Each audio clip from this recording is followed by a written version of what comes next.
This was a tough loss for the Bulls last night, and because of the late game, I didn't come out with the post-game video right afterwards, and to be honest, I figured not a lot of people were likely going to be watching it anyway, but this was a tough loss because this was a winnable game for the Bulls, and I said it in my weekly preview video that this could be the only game the Bulls win this week, but instead, now we're looking at a 4-game losing streak and going against Phoenix Suns, Utah Jazz, and Brooklyn Nets for the rest of the week. I mean, I hate to say it, but this could potentially be a 7-game losing streak for the Bulls, and it might just be too much to come out of that hole to make the playoffs. Now, with all that being said, I'm going to not try and be too negative for this post-game video, but it was a little painful for me to watch this one, and mainly because the Bulls just could not get things going on offense, which that's one of the things we're supposed to be good at, and it seems like Billy Donovan might need to start making further adjustments to the lineup, which I'll get into in a little bit. So what's going on, everyone? You were listening to Bulls Central here. Hope you're all doing well.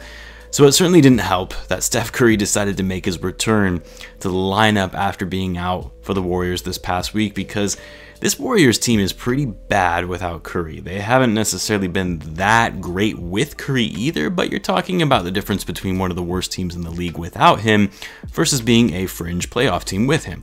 And of course, with Curry coming back, that gives the Warriors a newfound sense of energy and life to the team, which they fed off last night. I mean, the rest of the guys on that roster played pretty well. Draymond Green really decided to actually have a half-decent game for him for the first time in 2 years. Knocks down 3 threes for a guy that has been shooting 24% from 3 this season. Andrew Wiggins had a decent game. Wiseman gets 4 blocks. Even Oubre had an okay game.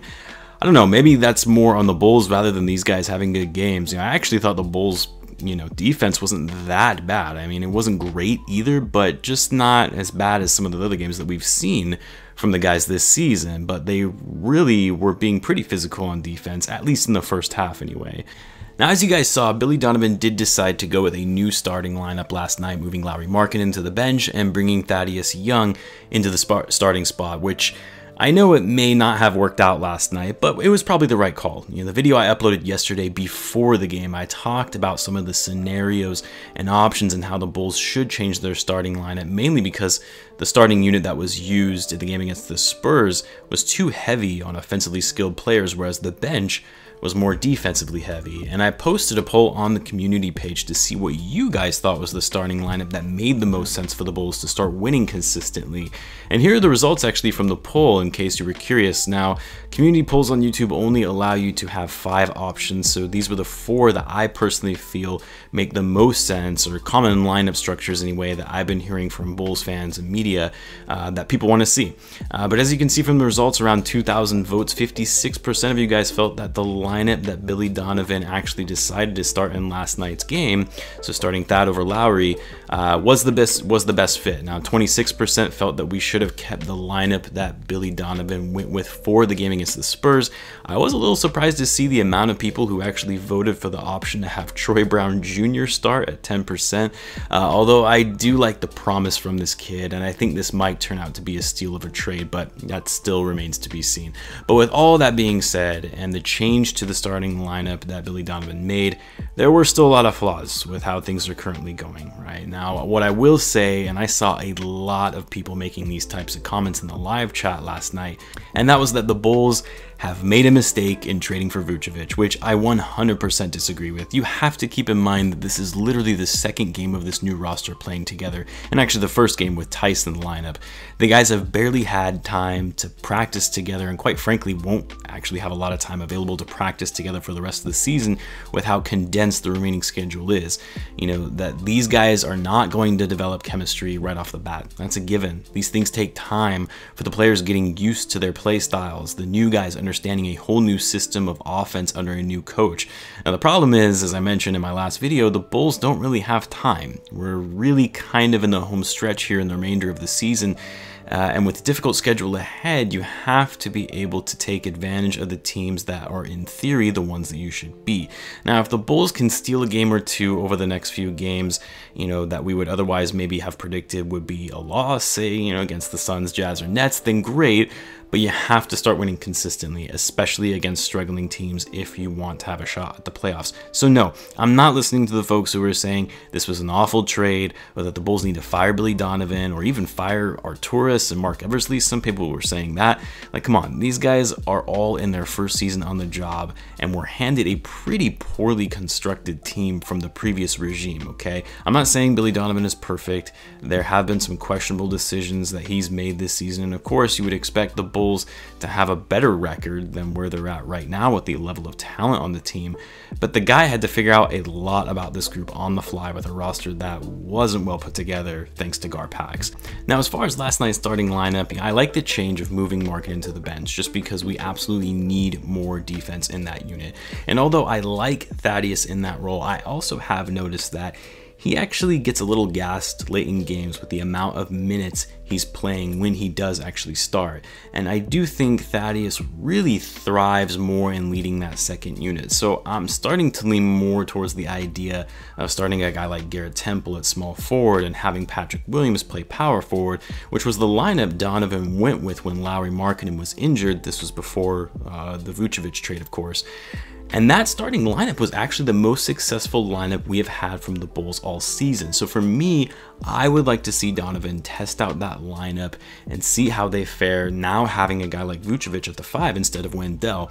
Temple, like he did when he was in the previous starting lineup, gives the Bulls some more defense and even a bit of playmaking as well as some veteran experience in that starting unit. This enables Williams to go back to playing power forward, which I feel he's better at, than playing small forward overall.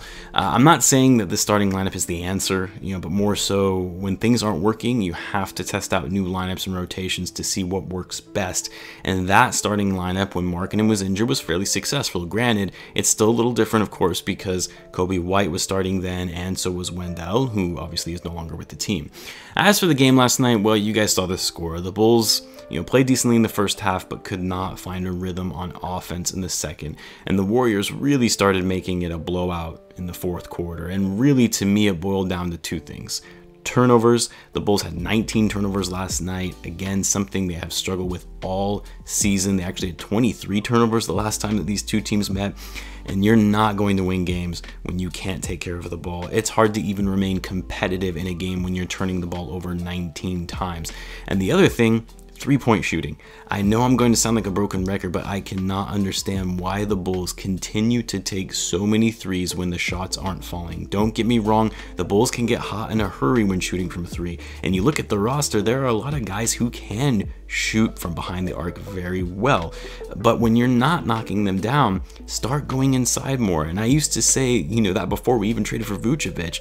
And even then it was like, well, we can't really go inside either. But now that we have a capable big man who can post up and score well in the paint, go inside. Stop settling for threes when the opposing team goes on a run. Set up plays and drive to the basket. Lavine is an excellent slasher to the hoop. Patrick Williams has the ability to be aggressive in getting to the hoop or hitting mid-range shots. Even Lauri Markkanen also has the ability to get to the basket. I mean, you look at the Bulls shooting numbers from the field and you think, oh, they actually did okay shooting, right? They shot 52% last night, but they also were 6 for 24 from three, a dismal 25%. Make adjustments on the court when certain areas of your game aren't working. Now, obviously, it didn't help last night that Zach was ice cold. He just could not find his shot. Had some bad turnovers. He really didn't look like himself. I have to think it's because of his lingering ankle problem, or at least that's what I hope it is anyway, because Lavine has not at all looked like himself in recent games. He did say in a post-game interview he re-aggravated his sprained ankle and is still unclear if he'll rest to ensure that it fully heals before getting back on the court. That's also why you saw Billy Donovan take him out of the lineup, even though the game might not have necessarily been out of reach, but Donovan Donovan said he just didn't look right, he wasn't running right, and yeah, it showed. He wasn't slashing as quickly as we're used to seeing. I hate to say it, but he also took a lot of bad shots. Lavine had 12 points in total, shot 4 for 16, 1 for 7 from 3, and with 4 turnovers. He just could not find his game all night, and when we don't have Lavine playing at the peak of his game, it's going to be hard for the Bulls to win, even with adding a guy like Vucevic to the lineup. Speaking of Vucevic, I mean, he had another solid game. Obviously, he's still getting used to the new roster and system, but he had another 21 points and 9 rebounds, just like the other night against the Spurs. He also had 6 assists to go along with that. He was 0 for 4, I should say, from 3, but again, no one was really feeling it from deep last night. The only guy who actually shot decently in his demoted role was Lauri Markkanen. He actually was decent coming off the bench, scoring 13 points, 5 for 9 shooting, 3 for 4 from 3 to go along with 6 rebounds and only 22 minutes of play. But boy, that's got to be tough for Lauri, who is seeing that kind of reduction in minutes for a guy who is playing for a contract going into free agency this offseason. Another bright spot for the game was actually Patrick Williams. You know, he played pretty well, and you saw him be a little more aggressive on offense, more confident in taking shots and driving to the hoop. He had 14 points, shooting 7 for 13, along with 6 rebounds and 4 assists, and he had a block and a steal. All around a solid game for him. Sato actually had a great game, knowing that he was going to get a lot more minutes with no Coby White to give him some relief off the bench, and he had 14 points and 8 assists. Cyan, not the best night for him. He was efficient in terms of his scoring, but he also had bad turnovers and wasn't really able to get guys involved like we're used to seeing from him. 10 points, 4 rebounds, and 2 assists.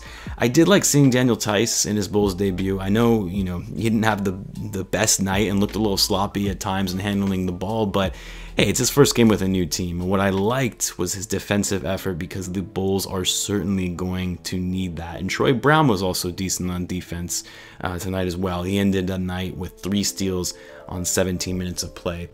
Anyway, overall, it was a disappointing game because the next few games are going to be really tough for the Bulls, and would have been great for them to get a win rather than extend that losing streak to 4 games before facing some of the best teams in the league. But my hope is the Bulls will power through. Hopefully Lavine is okay and will recover from that ailing ankle, as it was clear we absolutely need him at the top of his game for the Bulls to make this playoff push.